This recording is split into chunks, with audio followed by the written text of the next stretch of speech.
안녕하세요. 한참 결혼 준비로 바쁘던 30대 남자입니다. 4월 중순에 결혼 예정이었고 집은 전세 끼고 구입한 빌라가 있습니다.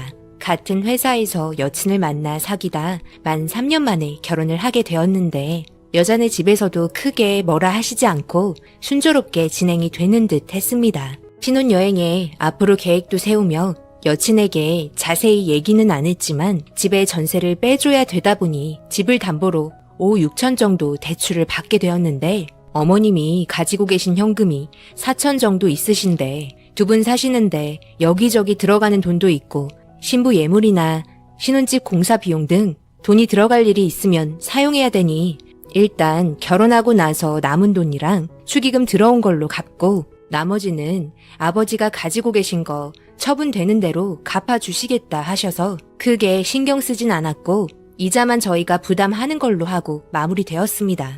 신혼집 공사 문제로 여자친구는 신혼집인데 전체적인 인테리어 공사를 원해서 인테리어 업자에게 여자친구가 원하는 대로 견적 의뢰하니 약 2천 가까이 나오더군요. 부모님도 아예 공사를 해주지 않으신다는 건 아니고 욕실, 도배, 샤시, 주방 리폼 정도는 생각하셨습니다. 저희 부모님은 어차피 재개발 바라보고 산 빌라고 가격이 매매가 활성화되면 팔고 빨리 돈 모아서 더 좋은 집으로 이사를 갈 때 도움을 주시겠다고 하셨는데 여자친구는 아파트가 아니라서 그런지 많이 서운해 하더라고요. 그냥 그렇게 다들 어느 정도 의견 차이는 있는 거고 잘 넘어가는가 싶었습니다. 웨딩 촬영도 하고 신혼여행 준비도 어느 정도 마무리되고 예물도 맞추고 그런데 보름 전쯤 친할머니가 돌아가셔서 모든 스케줄은 잠시 중단된 채 탈상 5일째가 지나고 몸에 몸살 기운에 복통이 있어 누워있는데 여자친구 부모님께 호출이 왔더라고요. 그래서 여자친구한테 지금 몸이 너무 안 좋으니 하루 이틀 후에 찾아뵈면 안 되겠느냐 물었지만 무슨 큰일이 난 것 같은 분위기라 아픈 몸을 이끌고 여자친구 집에 도착하였는데 어머님 아버님 두 분 모두 저를 죄 지은 사람 보듯이 쳐다보시더니 신혼집에 대출은 무슨 말이냐? 부터 시작하시더니 이제 시작하는 자식들한테 빚지고 시작하게 하는 부모가 어디 있냐? 대출 받은 거 보면 너희 집에도 빚이 엄청나게 많이 있는 거 아니냐? 라면서 의심이 끝도 없이 늘어나는데 그러면서 대출 받은 금액은 얼마냐?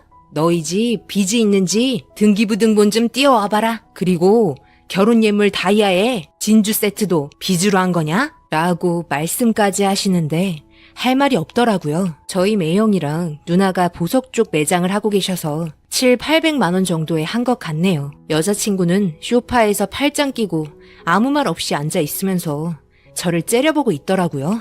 그래서 제가 억울하기도 하고 그래서 그럼 원하시는 대로 띄워다 드릴 테니 오해 풀으셨으면 좋겠습니다. 하고 나왔습니다. 여자친구 바로 따라오더니 왜 결혼 날짜 잡을 때까지 그런 대출을 받은 걸 얘기 안 했어? 결혼하기 전에 이런 일이 생기는데 내가 널 믿을 수 있겠니? 내가 너네 부모님을 어떻게 믿냐? 라는 말을 하더라고요. 여자친구 말에 정말 실망스럽고 어이없었습니다. 3년 동안 만나오면서 나에 대한 믿음이 이 정도밖에 안 되고 나를 믿지 못해서 이런 식으로 대하는 건지 정말 기분이 안 좋더군요. 그래서 제가 그랬죠. 모든 부분에 있어서 설명을 해줄 수 있고 또한 우리 결혼 생활하는 부분에 있어서 너한테 피해주는 일 없게 할 텐데 나를 너무 못 믿는 거 아니야? 우리 3년 동안 만나오면서 그동안 나를 봐왔을 텐데 아직도 나에 대해 신용이 없는 거야? 우리 집을 어떻게 봐왔으면 이렇게 나와 우리 부모님한테 함부로 말할 수 있는 거야? 원하는 건 다 보여줄 수 있지만 나도 이런 상황에서 좀 서운한 부분이 있네. 오늘은 내가 너무 몸이 안 좋으니까 나중에 다시 이야기하자 라고 말하고 헤어졌습니다. 그리고 다음날 배가 너무 아파 병원으로 실려가게 되었고 CT 촬영 결과 장폐색증이란 진단과 바로 수술에 들어가야 된다는 말에 수술을 하고 병실에 누워있는데 그 다음날 아버님한테 걸려온 전화에 장인어른 되실 분이 인연이 아닌 것 같다고 파혼을 얘기하시더랍니다. 아버님도 그 대출 문제는 간단히 들으셔서 저희 집 등본부터 통장 사본까지 모두 보여주겠다 말을 했는데도 파혼을 얘기하시는 거 보고 저희 아버지는 아픈 아이 두고 그러시지 말고 몸이나 추스리면 얘기합시다 라고 말했지만 거절하시더군요. 바로 여자친구한테 전화했고 내가 지금 병원에 있어서 수술하고 누워있는 중이라 너가 원하는 답을 주려면 시간을 좀 달라고 말했는데 여자친구는 지금 병원에 누워있는 것도 시간을 벌려고 쇼하는 거 아니야? 우리 아빠가 말하고 나서 바로 병원 가서 수술한 거잖아. 이게 말이 돼? 완전 사기 결혼 같은데?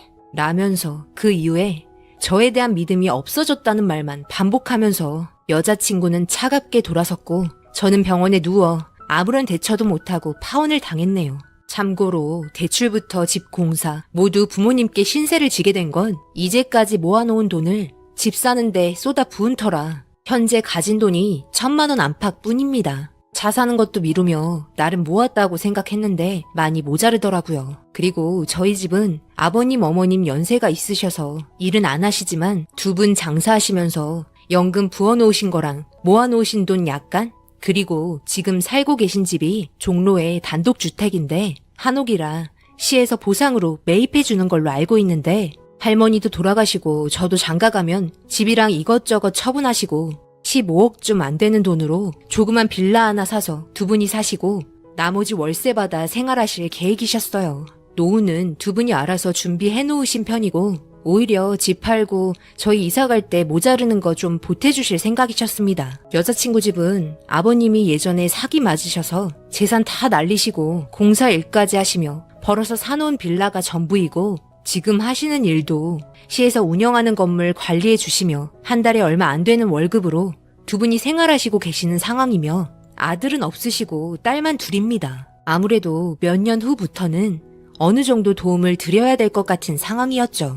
저희 아버님은 저희 집 등본부터 모든 통장 사본, 주식, 서산의 만평 땅 문서, 전 재산 내역을 모두 만들어 놓으셨더라고요. 땅도 팔고 정 힘들면 아파트 이사 가게끔 도와주려고 했는데 상황이 이렇게 되어버렸다면서 몸 추스리면 가져가서 저 억울한 거나 풀고 오라 하는데 사실은 아버지가 앞에서 힘든 내색은 못하시고 끙끙 앓으신 것 같더라고요. 그런데 퀵 하나가 와서 받아서 봤더니 제가 줬던 물건들이 들어있더라고요. 집에 컴퓨터 고장났다길래 쓰던 노트북, 결혼할 때까지 쓰라고 줬던 거랑 버버리 가방이랑 커플링, 목걸이, 발찌에 옷들은 다 어디 갔는지 모르지만 연락은 받지도 않고 뭔가 대화를 해봤으면 하는데 카카오톡, 문자 아무런 답도 없더니 퀵으로 보낸 물건에 쪽지 하나가 있더군요. 나는 이 결혼 너무 싫고 지금 있는 빌라에도 들어가기 싫다. 나는 아파트가 좋지. 그런 구질구질한 곳에서 인테리어 조금 바꿔서 신혼집으로 시작하기 싫다. 읽고 있는 내내 이게 뭔가 싶고 그전부터 아파트에 살고 싶다는 얘기도 했었고 현재 신혼집을 마음에 안 들어 하는 것도 있었지만 이렇게 싫어할 줄 몰랐네요. 결국 제 생각에는 아파트에 들어가기 싫어서 꾸민 계획 같다고 생각만 들더군요.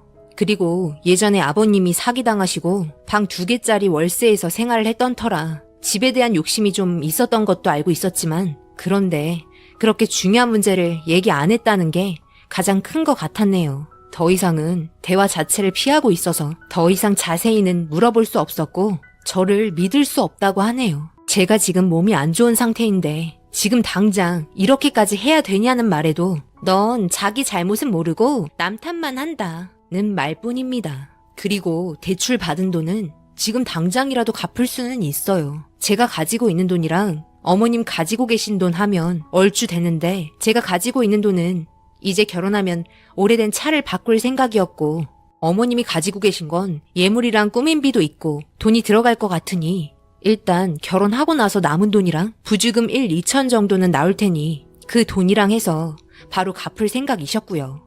그리고 예단 예물 줄여서 갚으라고 하셨는데 저희 여자 쪽에 예단 500 받기로 한 거 말고 저희 부모님 옷 한 벌도 안 받으시겠다고 사양하셨어요. 여자 예물 700 정도에 화장품, 한복, 정장, 지갑, 가방, 금놀이개, 쌍가락지 준비하셨고요. 제가 받기로 한 건 그냥 현금으로 500 주신다고 하시더라고요. 한복, 정장, 시계, 반지 하라고. 그 외에는 저희 살림만 딱 하기로 했습니다. 신부한테 주는 건 저희가 어느 정도 생략하려 했는데 어머님이 부모 없는 결혼하는 것도 아니고 본인이 능력되는 만큼은 해주시겠다고 하셨으면서 예물할 때는 여자 것만 다 골라놓고 저한테는 처가에서 반지 해주시겠다 얘기도 없으셨고 그냥 네 건 생략하라고 하셨고요. 어찌됐던 내 능력이 좀 더 좋았으면 이런 일도 없었겠지만 이런 일들을 세세하게 앞으로의 계획을 설명하지 않은 제 탓이겠죠.